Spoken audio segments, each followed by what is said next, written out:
வணக்கங்களே, கடவுளூர் TV நேயர்களுக்கு லட்சுமணன் அன்பு வணக்கங்கள். இப்போ நம்ம பார்க்க போகிறது வார ராசி பலன் 29ஆம் தேதியிலிருந்து 4ஆம் தேதி வரை எப்படி இருக்க போகுது நான் பார்க்க போகிறோம். ஸோ எப்போதும் சொல்லதான் லக்னத்துக்கு பாருங்கள், ராசிக்கு பார்த்து லக்னத்துக்கு பார்த்து ரொம்ப பர்ஃபெக்டாக இருக்கும். உதாரணமாக ஒரு மகர லக்னம் விருச்சிக ராசினா விருச்சிக ராசிக்கான பலன்களை பார்க்கறத விட மகர ராசிக்கான பலன்களை பார்க்கும்போது ரொம்ப பர்ஃபெக்டாக இருக்கும். முதல்ல வந்து பொது பலன்கள், அதுக்கப்புறம் வந்து தசாபுத்தி பலன்கள். ஸோ தசாபுத்தி பலன்களும் உங்களுக்கு என்ன தசாபுத்தி அந்தரம் நடக்குதோ அதையும் வந்து மிங்கிள் பண்ணி பார்க்கும்போது ரொம்ப பர்ஃபெக்டாக இருக்கும். இந்த வீடியோட இல்லை டிப் ஆஃப் த வீக் இருக்குது, மறக்காமல் பாருங்கள். கடகராசி. ஸோ கடகராசிக்கு வந்து பார்த்தீங்கன்னா உங்களுக்கு ராசி அதிபதி சந்திரன் வந்து பார்த்தீங்கன்னா உங்களுக்கு வந்து தொழில் ரீதியான விஷயங்கள் நல்ல ஏறுங்க, நல்ல லாபங்கள் வருவதற்கான வாய்ப்புகளும், நல்ல ஒரு லாபங்கள் நல்ல சந்தோஷங்கள் வருவதற்கான வாய்ப்பு, நண்பர்களோட ஹாப்பியாக இருக்கிறது மூமெண்ட்லாம் நல்லா இருக்குது இந்த வாரம். அது மட்டும் இல்லை, உங்களுக்கு 2ஆம் அதிபதி உங்களுக்கு ராசியிலே இருக்கும்போது குடும்பத்துக்காக நிறைய விஷயங்கள்லாம் பண்ணுவீங்க. ஸோ குடும்பத்துக்காக ஏதாவது பெரிய விஷயம் பண்ணாலும் கொஞ்சம் அலைச்சல்களாக இருந்தாலும் அதெல்லாம் ஆக்கப்பூர்வமாக இருப்பதற்கான வாய்ப்பு ரொம்ப நல்லா இருக்குது. 3ஆம் அதிபதியான புதன் வந்து பார்த்திங்கன்னா உங்களுக்கு 2ல் இருக்கும்போது நல்ல லாபங்கள். பட் 2ஆம் அதிபதி 3ஆம் அதிபதியுடைய சங்கமம் இருந்தாலே கொஞ்சம் சின்ன கலகங்கள் ஏற்படுவதற்கான வாய்ப்புகளும் கொஞ்சம் கவனமாக இருக்கணும். 4ஆம் அதிபதியான சுக்கிரன் வந்து உங்களுக்கு ராசியிலே இருக்கும்போது நல்ல லாபங்கள், நல்ல ஏற்றங்கள், நல்ல சந்தோஷங்கள் வருவதற்கான வாய்ப்பு ரொம்ப நல்லா இருக்குது. ஸோ அது வந்து உங்களுக்கு வந்து தாயார் சம்மந்தமான விஷயங்கள்லாம் வந்து ஏதாச்சும் கருத்து வேறுபடுறது அதெல்லாம் கிளியராக அதுக்கான வாய்ப்புகளும் ரொம்ப நல்லா இருக்குங்க. ஸோ அது ஒரு நல்ல விஷயந்தான். அதுக்கப்புறம் பார்க்கும்போது உங்களோட 5ஆம் அதிபதியான செவ்வாய். ஸோ 5ஆம் அதிபதி செவ்வாய் வந்து 11ல் இருக்கும்போது குழந்தைகளோட வளர்ச்சி ரொம்ப சிறப்பாக இருக்கும். குழந்தைகளோட வெற்றிகள்லாம் ரொம்ப அற்புதமாக இருக்கிறதுக்கான வாய்ப்புலாம் இருக்கும். ஆன்மீக சுற்றுலா போகிறதுக்கான வாய்ப்பும் ரொம்ப நல்லா இருக்குங்க. ஸோ எல்லாமே ரொம்ப நல்ல விஷயங்கள் தான். அதுக்கப்புறம் வந்து உங்களுக்கு 6ஆம் அதிபதியான குருவும் 11ல் இருக்கும்போது நல்ல லாபங்களை கொடுப்பார். வேலையில் நல்ல ஏற்றங்கள், நல்ல லாபங்கள் வருது. உங்களை தேடி வந்து வேலை இல்லாத வேலை கிடைப்பதற்கான, கடன் கேட்டதுன்னா கடன் தேடி வந்து கொடுக்கறதுக்கான வாய்ப்புலாம் ரொம்ப சிறப்பாக இருக்குது. 7ஆம் அதிபதியான சனி வந்து 8ல் இருக்கும்போது கொஞ்சம் கணவன் மனைவிகளும் சின்ன ஒரு ஈகோ கிளாஷஸ் வரதுக்கான வாய்ப்புலாம் அது மட்டும் கொஞ்சம் கவனமாக இருக்கும். பட் ஆனால் ஒன்றும் பெரிய ப்ராப்ளம் வராது. அது மட்டும் இல்லாமல் 8ஆம் அதிபதி குருடைய சாரத்தை போகும்போது நல்ல லாபங்கள், பெருத்த லாபங்கள், ராஜயோகங்களை அடைவதற்கான வாய்ப்புலாம் ரொம்ப நல்லாயிருக்கும். உங்கள் ஜனனகால ஜாதகத்தில் வந்து உங்களுக்கு ஜாதகத்தில் வந்து சனி வக்கரமாகுதுன்னா ஒரு பெரிய யோகங்களை தருவதற்கான வாய்ப்புலாம் ரொம்ப சிறப்பாக மிஸ் பண்ணாமல் அந்த பணத்தை வந்து எடுத்து வைக்க பாருங்கள். ஏன்னா வந்து ஒரு பெரிய பணம், பெரிய வாய்ப்புகள் வருவதற்கான வாய்ப்புலாம் இருக்கலாம். கொஞ்சம் பார்த்து நடந்துக்குங்க. ஏன்னா வந்து எல்லாருமே அஷ்டம சனின்னு சொல்லுவாங்க. ஸோ அஷ்டம சனியாக இருந்தாலும் இது யோகங்கள் தருவதற்கு காலகட்டங்கள் ரொம்ப நல்லாயிருக்கு. அதுக்கப்புறம் உங்களுக்கு வந்து 9ஆம் அதிபதி. ஸோ 9ஆம் அதிபதியான குரு வந்து 11ல் இருக்கும்போது அப்பா சார்ந்த ஒரு நல்ல லாபம், நல்ல ஏற்றங்கள் வருவதற்கான வாய்ப்புலாம் இருக்கும். வெளிநாட்டில் வேலை கிடைப்பதற்கான வாய்ப்புலாம் இருக்கும். ரொம்ப நாளாக வெளிநாடு போகணுன்றவங்களும் வெளிநாடு போவதற்கான வாய்ப்பும் ரொம்ப சிறப்பாக இருக்குது. அதுக்கப்புறம் 10ஆம் அதிபதியான குரு செவ்வாய். 10ஆம் அதிபதி செவ்வாய் வந்து 11ல் இருக்கும்போது நல்ல லாபம், நல்ல ஏற்றங்களை தருவதற்கான, தொழிலில் வந்து பெரிய வெற்றிகள் கிடைப்பதற்கான ரொம்ப சிறப்பாக இருக்குது. 11ஆம் அதிபதி சுக்கிரன் வந்து உங்களுக்கு வந்து ராசியிலே இருக்கும்போது புதிய லாபங்கள்லாம் உங்களுக்கு வந்து அடைவதற்கான வாய்ப்புலாம் இருக்குது. நல்ல புதிய சொத்துக்கள் வாங்குவதற்கான, வண்டி வாகனம் வாங்குவதற்கான வாய்ப்புலாம் ரொம்ப சிறப்பாக இருக்குங்க.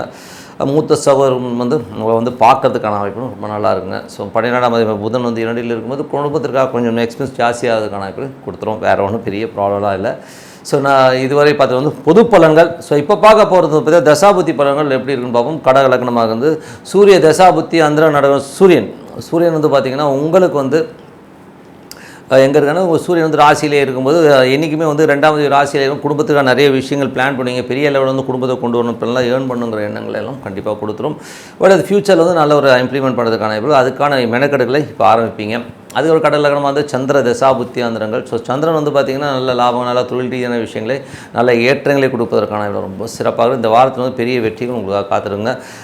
கடல் லக்னமாக வந்து செவ்வாய் தசாபுத்தி அந்தரம். செவ்வாய் வந்து பார்த்திங்கன்னா உங்களுக்கு 11ல் இருக்கும்போது பெரிய லாபம் போது குழந்தைகள் நல்ல லாபங்கள், ஆன்மீக சுற்றுலா இதெல்லாம் போகிறதுக்கான ரொம்ப நல்லா இருக்குது. தொழில் ரீதியான விஷயங்களும் பெரிய லாபங்களை கண்டிப்பாக எதிர்பார்க்கலாம். அதுக்கப்புறம் வந்து கடக லக்னமாக வந்து ராகு தசாபுத்தி. ராகு வந்து பார்த்திங்கன்னா உங்களுக்கு 9ல் இருந்து அது வந்து சனியுடைய சாரத்தில் போகும்போது கொஞ்சம் அந்த ஸ்ட்ரெஸ்ஸஸ், கொஞ்சம் சின்ன ஸ்ட்ரெஸ்ஸஸ் வருவதற்கான கொஞ்சம் கவனமாக இருக்கணும். ஏன்னா வந்து ராகு வந்து இப்போ சனியுடைய சாரத்தில் போகும்போது கொஞ்சம் எமோஷன்ஸ் கொடுக்கறதுக்கான இப்போ கொஞ்சம் பார்த்துக்கணும். ஏன்னா யாருக்கு ரொம்ப பாதிக்குன்னா, யாருக்காவது சனி வக்கரமாக இல்லைன்னா அவங்களுக்கு தான் பாதிக்கும், உங்களுக்கு தான் மற்றபடி பெரிய ப்ராப்ளம் கிடையாது. கடக லக்னமாக வந்து குரு தசாபுத்தி அந்தரம்னா குரு வந்து பார்த்திங்கன்னா பெரிய லாபங்கள், பெரிய ஏற்றங்களையும் கொடுப்பதற்கான வாய்ப்புகள் நல்லா இருக்குது. வேலையில் நல்ல ஏற்றங்கள், நல்ல லாபங்கள், வெளிநாடு போகணும்னு நினச்சிருந்தோம், வெளிநாடு போவதற்கான வாய்ப்பெல்லாம் ரொம்ப சிறப்பாக இருக்குது. ஸோ எல்லாமே ஒரு நல்ல விஷயம் தான். கடக லக்னமாக வந்து சனி தசாபுத்தி. சனி வந்து பார்த்திங்கன்னா உங்களுக்கு சனி வந்து பார்த்திங்கன்னா உங்களுக்கு இருந்த இடம் பார்த்திங்கன்னா 9ஆம் இடத்துல 8ஆம் இடத்துல இருக்கும்போது கொஞ்சம் வந்து ஒரு ஸ்ட்ரெஸ்ஸை கொடுப்பதற்கான, கணவன் மனைவிகளோட சின்ன ஒரு வாக்குவாதங்கள் வருவதற்கான வாய்ப்புகளை கொடுக்கும். பட் இருந்தாலும் பெரிய யோகங்களையும் கொடுத்துருங்க. ஏன்னா வந்து அது வந்து பார்த்திங்கன்னா உங்களுக்கு சப்போஸ் உங்கள் ஜனகால ஜாதகத்தில் சனி வக்கரமாக இருந்ததுன்னா பெரிய யோகங்கள், வராத காசு வராது, திடீர் அதிர்ஷ்டங்கள் மூலியமாக பெரும் பணம் வருவதற்கான ரொம்ப நல்லா இருக்குது. கடக லக்னமாக இருந்து புதன் தசாபுத்தி புதன் வந்து பார்த்திங்கன்னா உங்களுக்கு 2ல் இருக்கும்போது பெரிய லாபங்களை அள்ளி தருவதற்கான ரொம்ப சிறப்பாக இருக்குது. கொஞ்சம் மலைச்சல்கள் ஜாஸ்தி இருந்தாலும் வந்து பெரிய லாபங்கள், பெரிய வெற்றிகள் உங்களுக்கு காத்துருங்க. ஸோ அதெல்லாம் நல்ல விஷயம் தான். நம்ம எதிர்பார்க்காத அளவில் வந்து ஒரு பெரிய பணம் உங்களுக்கு வரதுக்கான ரொம்ப நல்லா இருக்குங்க.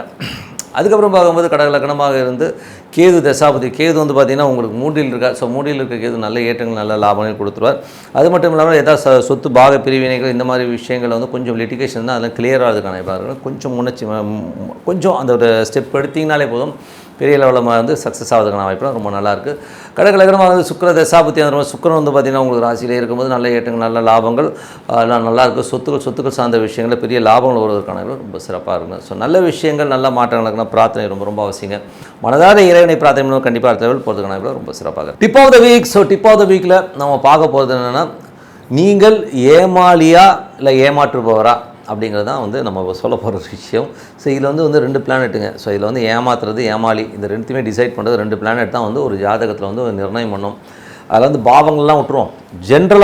ஜென்ரலாகவே வந்து ஒரு சனி புதன் சேர்க்கை வந்து இருந்ததுனாலே இல்லை சனி புதன் தொடர்பு இருந்தாலும் இவங்களுக்கு வந்து அந்த ஒரு விஷயம் வந்துடுங்க. நீங்கள் வந்து எந்த ஜாதகம் எடுத்துக்கிட்டிங்கனாலும் சரி, அது வந்து எப்பேற்பட்ட ஜாதகம் இருந்தாலும் அந்த ஜாதகத்தில் வந்து ஒரு சனி புதன் வந்து ஒன்றா இருந்து, சப்போஸ் அந்த 2 ஒன்றா இருந்து புதன் டிகிரி அதிகமாக இருக்கணும். இப்போ உதாரணமாக சொல்லணும்னா 30 டிகிரி இருக்கும் ஒரு ராசிக்கு. ஸோ 30 டிகிரியில் வந்து பார்த்திங்கன்னா சனி சப்போஸ் ஒரு 29 டிகிரி இருந்து புதன் வந்து ஒரு 10 டிகிரியில் இருக்குன்னு வச்சுப்போமே. ஸோ அது மார்க் கம்மியில் இருக்குன்னு வச்சுப்போம். ஸோ அந்த மாதிரி இருந்ததுன்னா சனி டிகிரி அதிகமாகதுன்னா இவங்க ஏமாந்துருவாங்க. ஏன்னா வந்து நீங்கள் உங்கள் ஜாதகத்தில் சப்போஸ் வந்து சனி டிகிரி அதிகமாக நீங்கள் நிறையா ஏமாற்றப்படுவீர்கள், நீங்கள் மற்றவங்களும் ஏமாற்றிட்டு போயிடுவாங்கிறது தான் உண்மையான விஷயம். சப்போஸ் சனி புதன் ஒன்றாக இருந்து புதனுடைய டிகிரி சப்போஸ் புதன் 30 டிகிரி இருக்குது, 29 டிகிரி இருக்குது, சனி வெறும் 10 டிகிரினா நீங்கள் ஏமாற்றிடுவீங்க மற்றவன். ஸோ இதுதான் வந்து காம்பினேஷனே. ஏன்னா வந்து இந்த மாதிரி நடந்திருக்கான நிறைய ஜாதகங்கள் வந்து இந்த சனி புதன் இதில் வந்து காமெடி என்னென்னா, சனி புதன் சாரம் இருந்தாலும் சரி, புதன் சனி சாரம் இருந்தாலும் அது நட்சத்திரம் ஓகேங்களா, அந்த மாதிரி இருந்தாலும் இந்த டிகிரியில் வேரியேஷன்ஸில் வந்து நம்ம மாட்டிப்போம். யாராச்சும் ஜாதகத்தில் உங்களுக்கு தெரிஞ்சவங்க ஜாதகமோ இல்லை உங்கள் ஜாதகத்துலையோ இல்லை உங்கள் குழந்தைகள் ஜாதகத்துலையோ இந்த சனி புதன் சேர்க்கை இருந்ததுனாலே ரொம்ப உஷாராக இருக்கும். ஏன்னா வந்து சனியோடைய டிகிரி ஜாஸ்தியாக இருந்ததுன்னா இவங்க எவ்வளோ தான் கேர்ஃபுல்லாக இருந்தாலும் மற்ற வந்து ஆட்டையை போட்டுக்கிறாங்க. அவங்க லைஃப்பில் வந்து எப்படி ஒரு 10 வாட்டியாச்சும் ஏமாந்துருவாங்க ஏதோ ஒரு விஷயத்தில். ஸோ அதனால் ரொம்ப கவனமாக இருக்கணும். சப்போஸ் உங்கள் ஜாதகத்துலேயோ ஒரு குழந்தைகள் ஜாதகத்துலேயோ புதன் டிகிரி ஜாஸ்தியாக இருக்குது, சனி டிகிரி கம்மியாக இருக்குதுன்னு வச்சுப்போம். அது தொடர்பு இருக்கணும். எப்படின்னா ஒன்று இணைவாக இருக்கணும், இல்லைன்னா சனியுடைய நட்சத்திரத்தில் புதன் இருக்கணும், இல்லை புதனுடைய நட்சத்திரத்தில் சனி இருக்கணும். ஸோ இந்த மாதிரி தொடர்பு இருந்ததுன்னா கண்டிப்பாக வந்து ரொம்ப செக் பண்ணிக்கோங்க. அந்த டிகிரி அதை ஒன்றா இருந்ததுன்னா 100%, கொஞ்சம் தள்ளி இருந்து நட்சத்திரத்தில் இருந்ததுன்னா ஒரு 60% வச்சுக்கோமே. புதன் மட்டும் ஜாஸ்தியாக இருந்ததுன்னா அவன் பக்கா ஃப்ராட் ஆகிடுவாங்க. ஸோ அவன் வந்து பிரெயினி அவ்வளோ பெரிய கேடித்தனம் பண்ண முடியும், அவ்வளோ கேடித்தனமும் பண்ணிடுவான். ஸோ இந்த மாதிரி ஜாதகங்கள் எங்கெங்கெல்லாம் இருக்குன்னா நிறைய சாமியார் ஜாதகத்தில் இருக்குது. பெரிய மல்டி மில்லியனர் மல்டி குரோர்பதி ஆட்டையை போட்டவன் ஜாதகத்துலலாம் வந்து இந்த காம்பினேஷன் இருக்குது. நீங்கள் செக் பண்ணி பாருங்கள். ஏன்னா வந்து ஏமாத்துறது வந்து ஒரு கர்மாங்க. ஸோ இது வந்து என்கிட்ட இருக்குன்னா நான் ஏமாத்திரேன்னு சொல்லிடாதீங்க.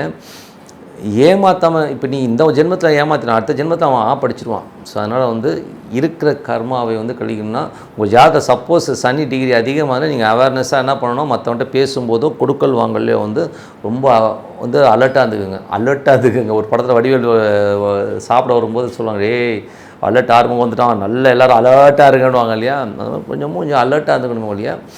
மற்றபடி வந்து ஒன்றும் இதுக்காக பயப்படலாம். அதுவும் வந்து எந்த காலத்தில் பாதிக்கும் அப்படிங்கிறது சொல்லணும். ஸோ பாதிப்புங்கிறது வந்து ஒன்று அந்த சனி தசாபுத்தி அந்தரங்கள் நடக்கணும், இல்லைனா புதன் தசாபுத்தி அந்தரங்கள் காலகட்டங்களில் மட்டும்தான் நடக்கும். மற்ற காலகட்டங்கள்லாம் நடக்காது. எப்போதுமே ஏமாந்துருவேன் சார், எப்போதுமே நான் ஏமாறேன் அப்படி கிடையாது. இந்த தசாபுத்தி காலங்களில் வந்து அந்த லிங்க் இருக்கும்போது தான் கண்டிப்பாக நடக்க முடியும். மற்றபடி வேறு எந்த காலகட்டத்திலையும் நடக்காது அந்த உண்மையான விஷயம்.